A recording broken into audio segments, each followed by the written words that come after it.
जय हिंद। मैं रविंद्र जैन। आज हम बात करेंगे यज्ञ के बारे में कि यज्ञ क्यों किया जाता था और यज्ञ में कितने प्रकार के फायदे हुआ करते थे। यज्ञ एक प्राचीन परंपरा थी। आम की लकड़ियों के माध्यम से, देसी घी के माध्यम से जब यज्ञ में आहुति दी जाती थी तो उनके कई प्रकार के फायदे होते थे। प्राचीन सभ्यता में, सनातन धर्म में इस बात का उल्लेख है कि यज्ञ द्वारा ही भगवान को प्रसन्न किया जाता था। यज्ञ के द्वारा वातावरण को शुद्ध किया जाता था। यज्ञ के द्वारा हजारों शक्तियों को जागृत किया जाता था। यज्ञ के द्वारा अपनी 72,000 नाड़ियों को जागृत किया जाता था।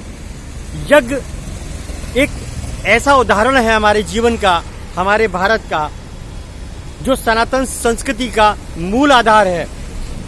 आपने पढ़ा होगा प्राचीन गाथाओं के अंदर, जब मंत्रों के द्वारा यज्ञ किया जाता था तो वर्षा ऋतु प्रभावित होती थी, हवाएं अपने जोरों में होती थी, कई प्रकार की चीजें यज्ञों के द्वारा संभव होती थी। और सबसे बड़ी बात, प्रकृति से जुड़ा हुआ यज्ञ मानव जीवन को व्यवस्थित करने का काम करता था, सुनिश्चित करने का काम करता था, निरोगी बनाने का काम करता था। ऐसी यज्ञ के माध्यम में ऐसी सारी खूबियां व्यवस्था थी, है और रहेगी। लेकिन आज के युग ने यज्ञ का नामो निशान मिटा दिया, हमारी प्राचीन सभ्यता को मिटा दिया, हमारे प्राचीन तथ्यों को मिटा दिया, शास्त्रों को विलुप्त कर दिया। ये बड़ा शर्म का विषय है। भारत एक ऐसा देश है जहां पर संतों और शास्त्रों के द्वारा हमने अपने जीवन को जागृत किया है, पूरी दुनिया को व्यवस्थित किया है। उसके बावजूद हमारे शास्त्रों को विलुप्त कर दिया गया और प्राचीन परंपराओं को विलुप्त कर दिया गया। ये षड्यंत्र मुगलों का था, अंग्रेजों का था, अब हमारे भ्रष्ट नेताओं का हो चुका है। हमारे भारत की प्राचीन सभ्यता विलुप्त हो चुकी है।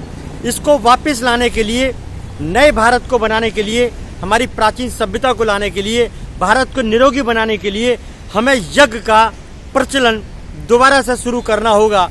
घर घर, बच्चों बच्चों, गांव गांव, ऋषियों, महात्माओं, इन सभी लोगों में जागृति पैदा करनी होगी और यज्ञ के बारे में बताना होगा कि हमारा ये यज्ञ जीवन को निरोगी काया देता है, हमारे वातावरण को शुद्ध बनाने का काम करता है और हमारा भारत कभी बीमार न पड़े ऐसी व्यवस्था करता है हमारे भारत का यज्ञ, प्राचीन यज्ञ। तो आइए नए भारत की शुरुआत करेंगे यज्ञ के माध्यम से। ये जन जागृति पैदा करेंगे, जन जन में आह्वान पैदा करेंगे। मैं जनहित में रविंद्र जैन आपके लिए लड़ता रहूंगा, बढ़ता रहूंगा। जय हिंद।